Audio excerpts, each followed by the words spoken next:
Hi everybody, I'm Stephanie and welcome to Sewing with Stephanie. In today's episode, we're going to learn the 10 best ways to finish your seams correctly. That means knits, that means wovens, lace, you name it.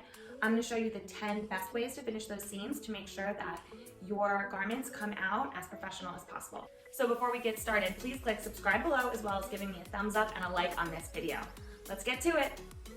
So one of the most professional ways you'll find to finish a seam is the classic stitch and serge. So this is actually done by most often serging the edges first before you bind all the pieces together and then stitching along the stitch line.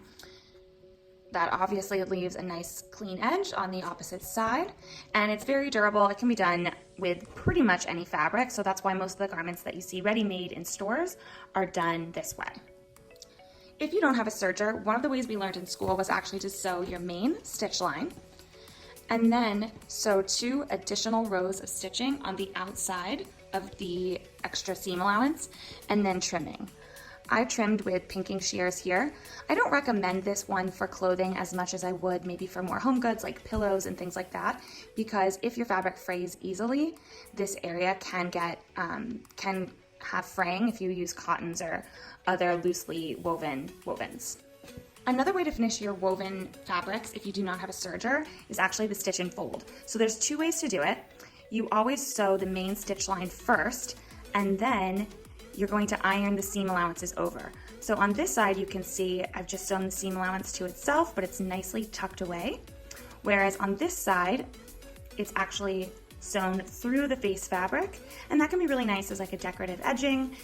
You would do both sides if you did that, but either way the raw edge is tucked away, which makes it a really nice way to sew apparel fabrics if you don't have a serger, and it's nice and clean. Another common way to sew non-stretch fabrics that you often see in denim and heavier weights is a flat felled seam. A flat felled seam is sewn with the main stitch line, and then the seam allowance is folded over and stitched down to the face fabric, resulting in a stitch line parallel to the seam line. Again, you see this in denim a lot. It's just very durable. You can either trim that raw edge with pinking shears or just with regular scissors, or you can actually serge that edge first and then sew it down in order to make that extra durable. If you're sewing a straight hemline, one of the most common ways is just to double fold and stitch. I've folded these plaid shorts twice and then stitched that stitch line so that it is visible on the outside. If you don't want the seam visible, you can hand slip stitch at the edge of the fold and it'll be less visible on the outside of the fabric. This is very, very useful and something I use all the time for straight hems. One of the best ways to finish a curved hem is actually by creating a facing. So a facing is just a small pattern piece that mimics the shape of the outside pattern piece. In this case, I cut a 2.5 inch wide band that curved at the same amount as the outside facing. In order to attach it, I machine sewed at the hem, and then I serged the outside seam, and then I actually used a special stitch on my machine. You can see it's here, it's this jagged one, that manually took small picks of the fabric, the face fabric, and connected it to the facing. So on the other side, you have those tiny, very even picks.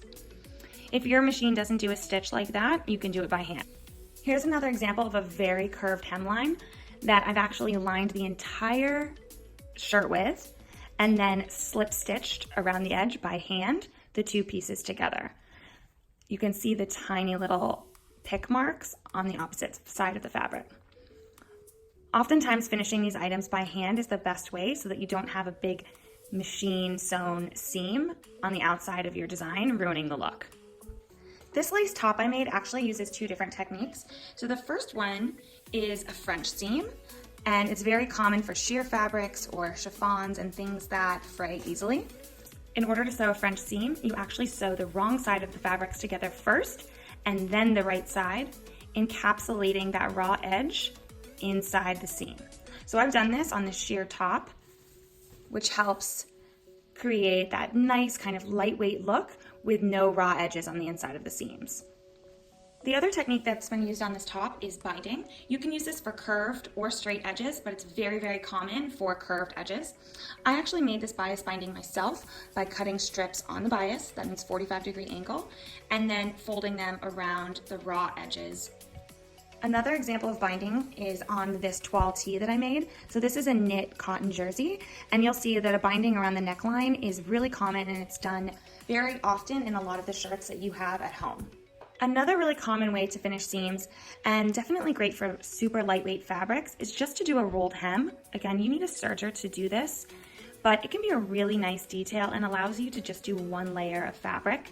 This was the first time I'd ever done a rolled hem on my machine, so you can see it's a little wonky, but once you get the tension right on your serger, it can be a really liberating way to finish your fabrics because you no longer have to face or hand sew, and you can do it all very quickly with a very professional finish.